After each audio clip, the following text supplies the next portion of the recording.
Hi there, I'm Shane Spiers and welcome to another edition of the Summit Scale podcast, beaming out to you from the beautiful city of Bath in the UK. My guest today is Shawn Rhodes. Shawn, a very warm welcome. Great to have you on the show today. Oh, it's my pleasure, Shane. Thanks for having me. For those of you that don't know him, Shawn leveraged his former life as a war correspondent to become an international expert in how the best teams continuously improve pipelines and performance. He's a Tampa-based TEDx speaker, and his work in studying teams is more than 24 countries, some of the most dangerous places on the planet, and he has been published in news outlets including Time, CNN, NBC, Forbes, The Wall Street Journal, and Inc.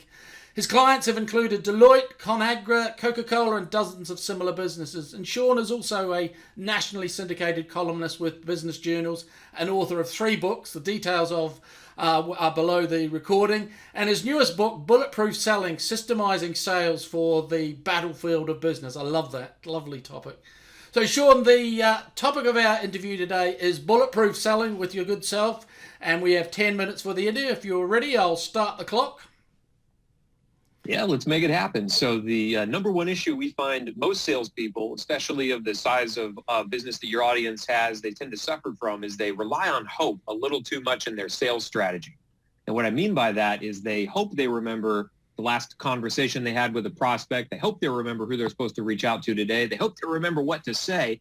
And they even hope they remember to use what you've given them, what Shane has given them in all of the great services that you offer, right? Because we talked to Shane last week, but he told us to do this. Do we remember to do it? Well, we hope we do. Now, in the environment that I came out of, in the U.S. military, multiple combat tours, studying these high-performing troops, and we got to work with a lot of British Royal Marines, by the way, so go British Royals. Right. Out of that, we learned these folks don't use hope because life and death is on the line. Well, life and death may not be in the line in the business that you're in, but the life and death of your business sure is. So if we want to remove hope from our sales strategy, let's talk about how to start building some basic systems so your salespeople no longer have to rely on hope. Right. So what is actually bulletproof selling, and where did it come from? Yeah, so one of the first missions that I was able to run, embedded with the U.S. Marines in Iraq in 2004 in the city of Fallujah, was following a team of snipers into a building as they were clearing a house. Now, if you've ever seen an action movie where a group of high performers with their rifles go into a home to clear it, which means, they expect some bad guys or bad gals to be in there, you see all of their rifles moving almost independently of one another as they cover all of the angles of possible attack. Right. So Navy SEALs do this, British Royal Marines do this exceptionally well. Well, I saw this happen and I realized these teams are bulletproof in the sense that they're really covering every angle without having to really even communicate with each other. Right. And I wondered, how are they able to do that? How are they able to be bulletproof to make sure that they and the rest of their teammates were safe? Well, it was because of the training they'd been given and the systems behind that training. You see, they were bulletproof because of all of the times that their predecessors weren't. Right. For every person that's injured on a military mission, they debrief that and they ask, what happened? How could we prevent that from happening again? Where do we need to update our training to make that a reality? And so the next round of troops that go into a similar situation, they have that mindset, they have that preparation to know that don't step there because, a year ago or 2 years ago or 20 years ago, somebody was grievously injured in that mistake. And so they're able to constantly update how they go about their jobs and become more bulletproof. Well, we began to carry that into sales teams and realize that the objections that salespeople tend to hear aren't the first time they've heard those objections. And they're probably not the first time someone in the company has heard that objection or ran into that problem or wasn't able to get a hold of a prospect or had a prospect schedule a meeting and then not show up. Well, if it's happened before, why don't we begin to build processes and systems that allow us to not have to hope we remember what to do, but rather know? So the sales teams that I get to train, they show up every day and they know who to reach out to and what that conversation needs to sound like and all the past conversations, where does that information live outside of their head so that they can be fully present with their prospects, provide more value, and of course, make the sale. And that you're just describing what you're describing, that kind of continuous learning process. I used to be a helicopter pilot, and what aviation is moved and learned in the same way from every mistake. Absolutely. Just the system is updated, the systems are improved. So you're describing the same sort of thing. And so that's fascinating. Absolutely. How you're bringing that to this whole area of sales.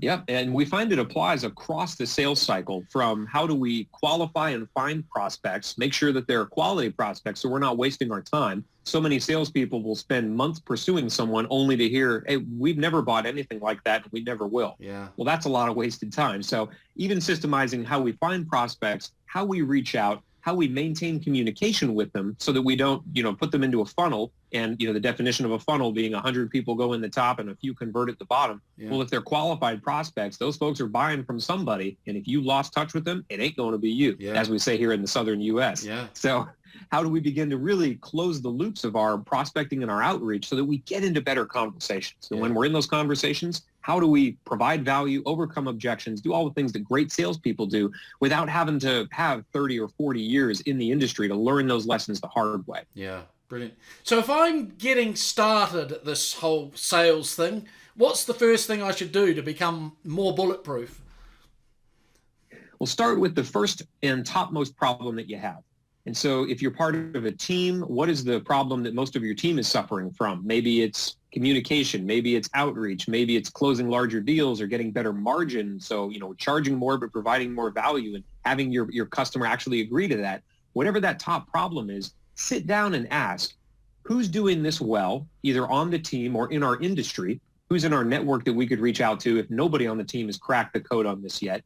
And figure out, how do we begin to implement some of that or all of that into the next conversation or the next outreach or the next interaction that I have with a prospect or a customer. And if you can begin doing that in a way that allows you, just like in a helicopter world, if I don't know how to solve a problem, I'm reaching out to another pilot. I'm reaching out to my professional aviation association. I'm reaching out to my mechanics. I'm going to find the information because, in a helicopter, life or death is on the line. You do the wrong thing, that bird is going down. Yeah. Same thing in sales. If you do the wrong thing repeatedly, you keep losing sales, that's not the way to go. Yeah. So to take the topmost problem, figure out who's doing it well, and start building that in a written format, in a spreadsheet, on an Excel document, whatever that looks like for you, so that you can begin to consistently implement that new thing that you've learned. Test it, see if it works, and if it does, make it even better. Yeah.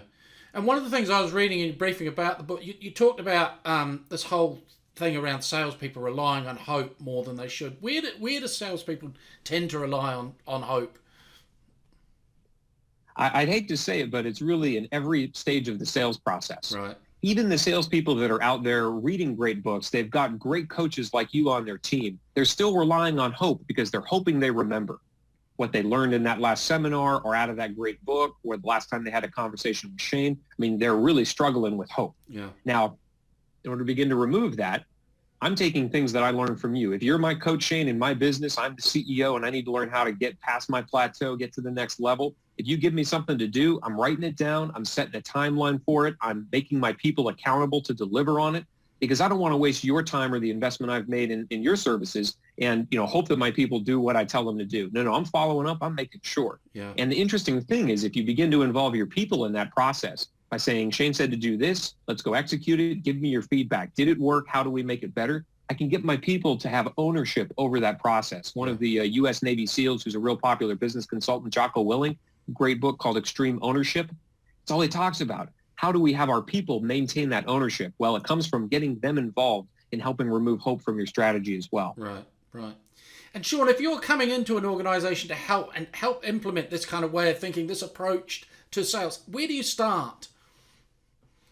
So the same advice I gave you, I find it a really bad idea to say, let's overhaul your entire sales system. Let's build new scripts. Let's build a new pipeline. Let's define new stages where someone could be in their buying cycle, and then hold your folks accountable for using it. That's like, putting somebody into a car and they don't know how to drive. Now let's start with the basics. Let's start with something really simple, like where's the steering wheel? Where's the accelerator? Where's the brake? Yeah. With a sales team, what that looks like is, what's the problem that you all are struggling with the most right now? Yeah.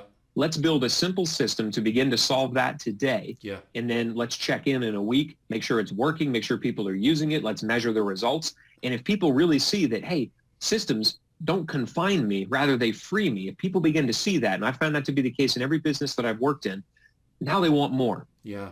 And great, let's tackle the next thing. And so let's build it organically based on the challenges that your salespeople have, because their commissions are tied to this. Yeah. So they want to know, is this going to affect my commission rate? Is it going to affect my close rate? Is it going to free up more time so that I can get in touch with more prospects? Yeah. If you use systems in that way based on the problems your salespeople have that are top of mind, suddenly everybody wants more systems because they see the power in it. Yeah. That's much more effective than saying, let's just overhaul all of it at once and good luck. Yeah.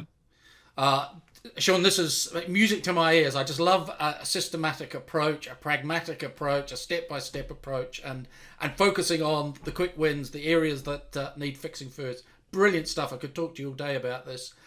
So, folks, for more resources, check out Shawn's website, www.bulletproof-selling.com. Shawn, you have been a wonderful guest. Thank you for giving us your time today. We appreciate it. My pleasure, Shane. Let's get out there and make selling bulletproof.